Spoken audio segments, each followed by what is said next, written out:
gagawin dyan, yan. Hahaluin po natin ito, bubble buster. Then, sumunod po ang surfactant. Then, ito na po ang kasunod natin ilalagay, yung kanyang pong flavor na antibacteria. At saka po itong thickener. Yan po ay ating hahaluin dito po sa 16 liter of water.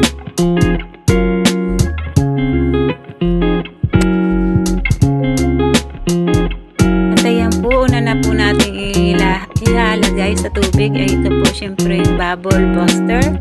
Yan po ang paglagay po niyan ay dahan-dahan lang po yung paglagay niya, tapos kailangan po na kakalat siya, kalat yung kanyang pagkalagay. Dahan-dahan lang po yan, kaya lang po dito mukha siyang mabilis ay sa paglagay kasi syempre po naka-speed na po itong ating video. Then ang sumunod po ay ito, surfactant. Ayan po. Kung maglalagay po kayo niyan sa tubig, kailangan po yung line niya, diretso lang po yung line kasi yan po ay magbubuo-buo. Tapos syempre po dahan-dahan din po yung kanyang paglagay, hindi po siya kailangang ibuhos kasi nga po yan po ay atin pang haluin at kailangan po talaga ay hiwa-hiwalay siya pagdating po sa tubig.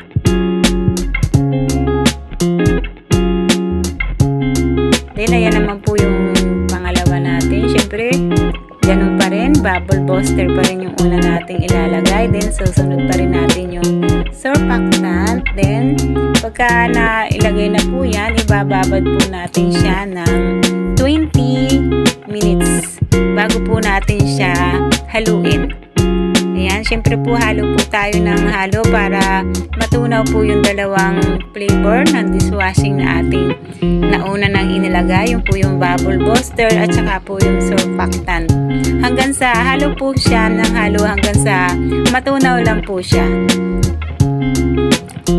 Then, syempre po pag natunaw na, ihahalo na po natin yung flavor natin na antibacteria at saka po yung calamansi flavor para syempre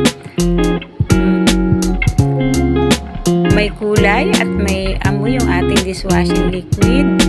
Yan yung kanyang mga flavor. Then, after po nyan, syempre halo po ulit tayo ng halo para po magkulay syempre. Then, at syempre po, para po matunaw yung ating naunang inilagay na ingredients na bubble buster at saka po yung surfactant. Halo lang po tayo ng halo hanggang sa matunaw na po talaga siya.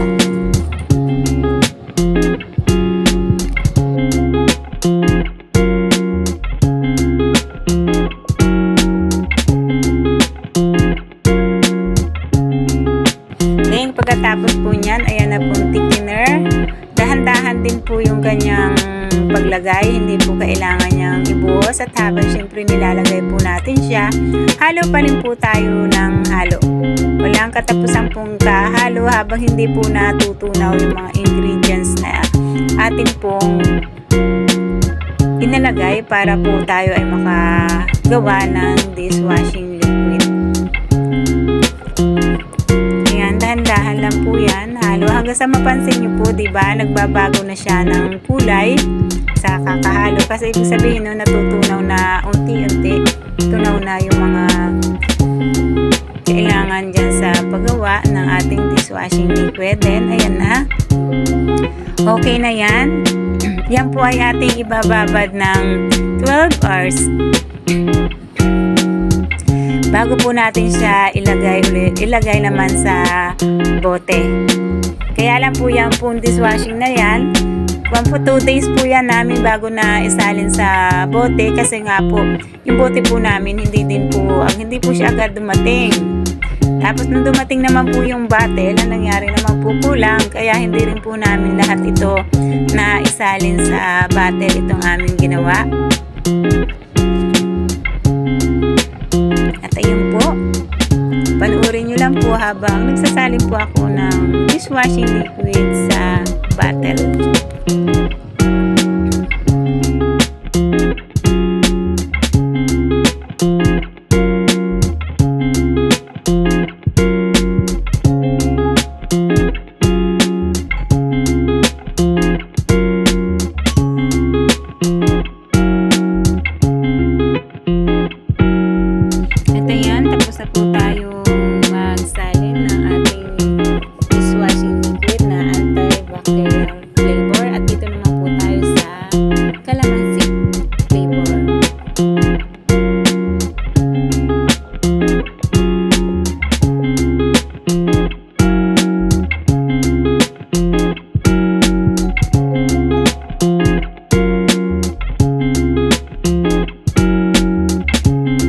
At ayan guys, kung gusto nyo rin pong gumawa ng dishwashing liquid, ito po ay ma-order nyo po sa Lazada. Mag-search lang po kayo sa Lazada ng dishwashing liquid at pwede po kayong gumawa niyan. O kaya po mag-comment po kayo dito sa akin para ibigay ko po sa inyo yung tindahan na or supplier na binibilhan ko po nitong aking dishwashing liquid na ginagawa. At ayan, tapos na po ako magsalin. Siyempre, tinatakpan na po natin yan. Sa totoo lang po ang pagtakip nito, kailangan po yan, suwak na suwak. Kasi yan po pagka nagkamali ka ng pagkatakip sa bote, pagka binuksan mo po yan, mapuputol na po yung seal niya. Diba yung mga takip po, may mga seal. Kaya kailangan po yung pagkalagay ng takip, maayos po para hindi na po kailangan na sirain yung takip niya. Kasi natatanggal nga po yung seal niya. At ayan po yung ating name. At nagbago po ako ng label, ng design ng label ng aking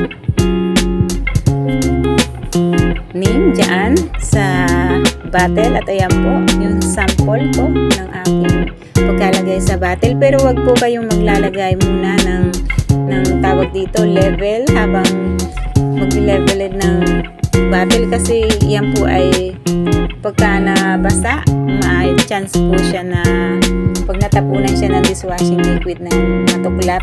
Kaya kailangan po pag maglalagay po tayo na level na po natin yung ating ilalagay na po natin sa bote, kailangan po may laman na yung bottle para sure po na hindi po siya matutuklat.